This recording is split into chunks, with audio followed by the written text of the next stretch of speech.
नमस्कार दोस्तों, जय हिंद। स्वागत है आपका आपके अपने चैनल पाठशाला विद के में। बिहार पुलिस के लिए फिजिक्स क्लास जो मैं स्टार्ट किया हूं, उसी क्रम में यह दूसरा वीडियो है। इससे पहले वाला वीडियो अगर आप लोगों ने नहीं देखा है तो देख लीजिए। बहुत सारे लोगों ने कमेंट भी किया कि हाँ सर, इसी तरह से आप वीडियो जो है हम लोग को प्रोवाइड कराएं। इसमें क्योंकि ऑब्जेक्टिव क्वेश्चन के माध्यम से होता है ना कि आपको डिटेल में समझने को मिलता है, चारों ऑप्शंस को आप अच्छे से समझते हैं। तो इसी तरीके से यह दूसरा वीडियो मैं स्टार्ट करने वाला हूं। पहला क्वेश्चन ले लेते हैं दोस्तों। देखिए, पहला क्वेश्चन है, एक शिकारी, देखिए यहां पर क्वेश्चन आपको दिखेगा, एक शिकारी एक पेड़ की शाखा पर बैठे एक बंदर की भौं के बीच एक बिंदु पर अपनी बंदूक का निशाना साधता है। जैसे ही वह गोली दागता है, बंदर जो है वह नीचे कूद जाता है। कहने का मतलब है कि एक बंदर के भौं के बीच शिकारी जो है वह निशाना साधता है। जैसे ही गोली दागता है तो बंदर जो है वह नीचे कूद जाता है। ऐसी स्थिति में क्या होगा? ऑप्शन आपके सामने है। बंदर पर लक्ष्य किए गए बिंदु पर आघात होगी, मतलब जहां निशाना साधा है क्या वहीं लगेगी। दूसरा है ऑप्शन, बंदर पर लक्ष्य किए गए बिंदु से नीचे आघात होगी। तीसरा है, बंदर पर लक्ष्य किए गए बिंदु से ऊपर आघात होगी। या चौथा है, बंदर पर आघात करने से पूरी तरह चूक जाएगा जो शिकारी है। ठीक ना? तो यहां पर आप समझिएगा, जरा सा देखिएगा। जैसे मान के चलिए कि ये बंदर की दो भौं हैं और इसके बीच में निशाना लगाया, तो भाई यहाँ से अगर निशाना लगाया गया तो बंदर नीचे कूदेगा, तो जो भौं के बीच लगा रहा है वो कहीं ना कहीं थोड़ा सा ऊपर लगेगा। तो इसका जो राइट आंसर हो जाएगा वह हो जाएगा सी, लक्ष्य के किए गए बिंदु से ऊपर आघात होगी। तो देखिए, ये क्वेश्चन पूछा गया था, ये वाला पूछा गया है, तो इसको ध्यान रखेंगे। ये राइट आंसर इसका जो हो जाएगा वह सी हो जाएगा। दूसरा क्वेश्चन देखिए, आपके सामने दिख रहा होगा, हवा में लोहे और लकड़ी की समान भार की गेंद को समान ऊंचाई से गिराने पर, कह रहा है कि हवा में एक लोहे की गेंद है ना, एक लोहे की गेंद है और लोहा को आयरन लिख देते हैं, ठीक ना, और लकड़ी को वुड लिख देते हैं, ठीक। दोनों को गिराया जाए, समान भार है, ठीक। और हवा में, तो हवा में देखिए लोहा वाला पहले गिरेगा। अगर निर्वात की बात की जाती तो दोनों बराबर गिरते, लेकिन हवा में है तो हवा की वजह से ये जो लोहे की गेंद है पहले गिरेगी और लकड़ी की गेंद जो है बाद में गिरेगी। तो देखिए ऑप्शन नंबर 3 इसका सही हो जाएगा, लकड़ी की गेंद जो है वह बाद में गिरेगी, ठीक। चलते हैं अगला क्वेश्चन, वस्तु की मात्रा बदलने पर क्या इनमें से अपरिवर्तित रहेगा? जैसे वस्तु 5 किलो है, ठीक ना, अब मात्रा बदल दिए, जैसे 3 किलो बदल दिए, तो क्या है जो अपरिवर्तित रहेगा? आयतन।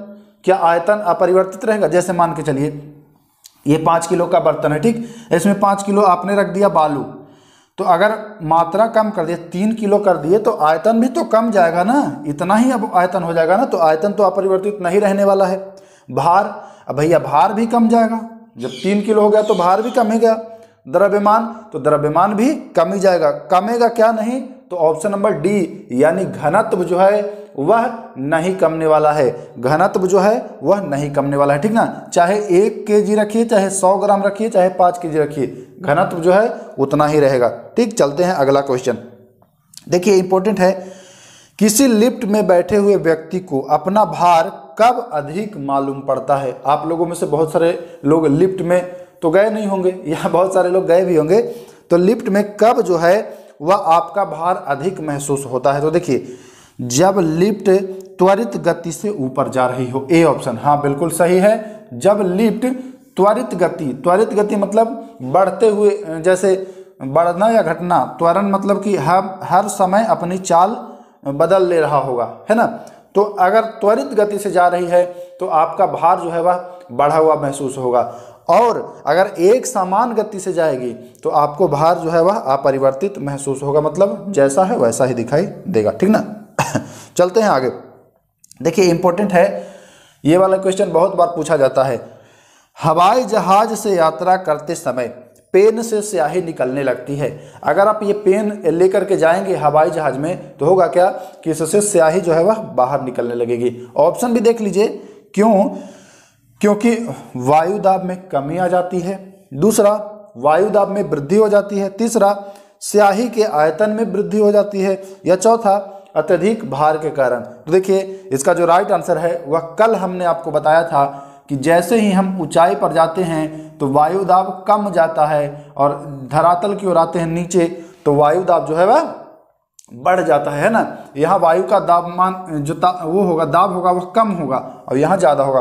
तो ऊंचाई पर जाते हैं तो वायु दाब कम होने की वजह से, अब एटमॉस्फेयर का वायु दाब कम है और जो पेन का है वह वायु दाब अधिक है। तो आपने पढ़ा होगा कि वायु जो होता है वह अधिक से कम की ओर चलता है। तो उसमें भी होता है क्या कि जो पेन के अंदर का जो दाब है वो अधिक है, तो अधिक से कम की ओर यानी बाहर की ओर निकल देता है। मैं उम्मीद कर रहा हूँ अच्छे से आपको समझ में आ रहा होगा। इसको जरा मैं मिटा दूं, ठीक ना, इसको जरा मैं मिटा दूं। अब चलते हैं आगे दोस्तों। देखिए इसमें हम लोग आगे देख लेते हैं। क्या कहता है, ये सुमेलित करने वाला है। एक तरफ देखिए आपको भूकंप दिख रहा होगा, फिर उसके सामने एमीटर है, ऊंचाई है, सिस्मोग्राफ है, विद्युत धारा है, अल्टीमीटर है, प्रतिरोध है, ओम है। तो इसको मिलान करें। कैसे करेंगे मिलान भैया? तो देखिए भूकंप तो सिस्मोग्राफ से उसको मापते हैं, है ना, सिस्मोग्राफ पर उसको दर्शाते हैं, मापते नहीं हैं, मापते हैं उसको रिएक्टर स्केल से। ध्यान दीजिएगा। तो ए में 2 हो जाएगा। तो देखिए पहला ऑप्शन जो है वह ए में 2 है, ठीक ना। अब बी में ऊंचाई जो मापते हैं वह अल्टीमीटर से मापते हैं, तो बी में आपका 3 हो जाएगा, यानी बी में आपका 3 हो जाएगा। तो देखिए 2 से समझ में आ रहा है, पहला भी है ए में 2, दूसरा भी है ए में 2। पहला में बी में 3 है, दूसरा में भी बी में 3 है, मतलब 1 और 2 में कोई आंसर होने वाला है। अब देख लेते हैं विद्युत धारा जो है वह मापा जाता है एमीटर से, तो सी में हो जाएगा 1, सी में हो जाएगा 1 और डी में हो जाएगा 4। अब देख लीजिए कौन सा सही है, तो इसका जो राइट आंसर है वह ए हो जाएगा। कौन हो जाएगा? ए इज द राइट आंसर। देख लीजिए दोस्तों, तो इस तरीके से आपने इसको भी आसानी से कवर कर लिया। अगला क्वेश्चन देखिए, क्वेश्चन हाँ ये कह रहा है तेल जल के तल पर फैल जाता है क्योंकि। अच्छा, इस तरीके का क्वेश्चन कल भी आप देखे थे ना, तो आप इसका कमेंट कर दीजिए कि इसका क्या जो है वह आंसर होने वाला है। तेल जल के तल पर फैल जाता है। ऑप्शन है तेल जल की अपेक्षा अधिक घना है, बी है तेल जल की अपेक्षा कम घना है, सी में है तेल का पृष्ठ तनाव पानी से अधिक है और डी में है तेल का पृष्ठ तनाव पानी से कम है। तो मैंने आपको बताया था कि जब आपको तनाव कम रहता है, टेंशन नहीं रहेगा तो आप खूब घूमेंगे, ठीक ना, और टेंशन हो जाएगा तो आप घूमना बंद कर देंगे, कहीं बैठे रहेंगे। तो तनाव कम है किसका? तेल का, पानी की अपेक्षा। तो देखिए डी जो है यानी ऑप्शन नंबर 4 तेल का पृष्ठ तनाव पानी से कम है। ये एक चीज समझ लीजिएगा, जब पृष्ठ तनाव अधिक रहता है तो कम फैलेगा, ठीक ना। अधिक तनाव है मतलब टेंशन ज्यादा है, कम घूमेंगे आप, और तनाव कम है यानी टेंशन आपको कम है टेंशन, तो आप बिंदास होकर घूम रहे हैं। तो इस तरीके से इसका 4 नंबर जो ऑप्शन है वह सही होने वाला है। ध्यान दीजिएगा। कमेंट भी करते जाइए, आप लोग कमेंट भी करते जाइए। अगर आपको पता होता है आंसर तो आप कमेंट कर दीजिएगा और ये भी बताइएगा कि आपका कितना क्वेश्चन जो है वह सही हुआ। अगला देखिए क्वेश्चन कह रहा है कि सड़क पर चलने की अपेक्षा बर्फ पर चलना कठिन होता है। सड़क पर चलने की अपेक्षा बर्फ पर चलना कठिन होता है क्योंकि। ऑप्शन में देख लीजिए, बर्फ सड़क से सख्त होती है, ऐसा है क्या? बर्फ सड़क से सख्त होती है। और बी में है सड़क बर्फ से सख्त होती है। और सी में है जब हम अपने पैरों से धक्का देते हैं तो बर्फ कोई प्रतिक्रिया नहीं व्यक्त करता है। ऐसा तो नहीं होता है दोस्तों, जब हम किसी को धक्का देंगे तो प्रतिक्रिया तो व्यक्त करेगा ही, है ना। चौथा है बर्फ में सड़क की अपेक्षा घर्षण कम होता है। तो हाँ देखिए डी जो है यह राइट आंसर होने वाला है। क्या है? डी, बर्फ में जो है वह घर्षण कम है सड़क की अपेक्षा, ठीक ना। तो ध्यान दीजिएगा। अगला चलते हैं हम लोग, देख लेते हैं हाँ बैरोमीटर, ठीक ना। बैरोमीटर में पाठ्यांक का गिरते जाना किस बात का सूचक है? मतलब पाठ्यांक गिर रहा है, गिरते जाना मतलब तेजी से गिरना, गिरते जाना। तो यह हमने कल भी बताया था आपको कि अगर तेजी से अचानक सहसा अचानक गिर रहा है तो तूफान आने की संभावना है, और धीरे धीरे धीरे धीरे अगर नीचे गिर रहा है तो बारिश होने की संभावना है, और अगर धीरे धीरे धीरे धीरे ऊपर उठ रहा है तो मौसम जो है वह साफ होने की संभावना है। तो इसका ए इज द राइट आंसर। अगर अचानक गिर रहा है तब, और अगर धीरे धीरे गिरेगा तो देखिएगा वर्षा होने की संभावना है, ठीक ना। प्रकाश वर्ष क्या है? अगला क्वेश्चन आ गया कि प्रकाश वर्ष क्या है। तो देखिए प्रकाश वर्ष ऑप्शन है आपके सामने पृथ्वी तथा सूर्य के बीच की दूरी, पृथ्वी तथा सूर्य के बीच की दूरी क्या ये है, या फिर दूसरा है एक वर्ष में प्रकाश द्वारा तय की गई दूरी, एक वर्ष में प्रकाश द्वारा तय की गई दूरी। या सी में है चंद्रमा और पृथ्वी के बीच की औसत दूरी, चंद्रमा और पृथ्वी के बीच की औसत दूरी। और डी में है इनमें से कोई नहीं। तो आपको पता है कि प्रकाश द्वारा एक वर्ष में तय की गई दूरी को ही प्रकाश वर्ष कहते हैं। तो देखिए ये भी आपने सही कर दिया, ठीक ना। अब चलते हैं अगला क्वेश्चन देख लेते हैं क्या कह रहा है। हाँ देखिए, निम्न में से किस में गतिज ऊर्जा नहीं है, निम्न में से किस में गतिज ऊर्जा जो है वह नहीं है। ऑप्शन है चलती हुई गोली में, देखिए गोली चल रहा है तो गतिज ऊर्जा तो है ही, ठीक ना, गतिज ऊर्जा तो है ही। और दूसरा बहता हुआ पानी में, जब ये भी चल रहा है तो इसमें भी गतिज ऊर्जा है। चलता हुआ हथौड़ा में, अब हथौड़ा को पीट रहे हैं तो उसमें भी गतिज ऊर्जा है ही। खींचा हुआ धनुष, जो धनुष को खींचा हुआ है तो ये खींच दिए ना, तो इसमें गतिज ऊर्जा नहीं है, जब छोड़ेंगे तब गतिज ऊर्जा हो जाएगी। खींचे हैं तब तक स्थितिज ऊर्जा इसमें है। तो इसका जो राइट आंसर हो जाएगा वह ऑप्शन नंबर 4, ठीक, ध्यान दीजिएगा। नंबर है अश्व एकाएक चलना प्रारंभ कर दे, मतलब घोड़ा जो है वह एकाएक चलना प्रारंभ कर दे रही है तो अश्वरोही के गिरने की आशंका का कारण है। मतलब उस पर आप बैठे हैं घोड़े पर और घोड़ा एकाएक चल दे तो आप गिर जाएंगे, गिरने की संभावना है, ठीक ना। तो उसका कारण क्या है? तो देखिए ऑप्शन है जड़त्व आघूर्ण के कारण, द्रव्यमान का संरक्षण के कारण, विराम जड़त्व के कारण और गति का तीसरा नियम। तो देखिए इसमें होगा ऑप्शन नंबर सी, यानी विराम जड़त्व।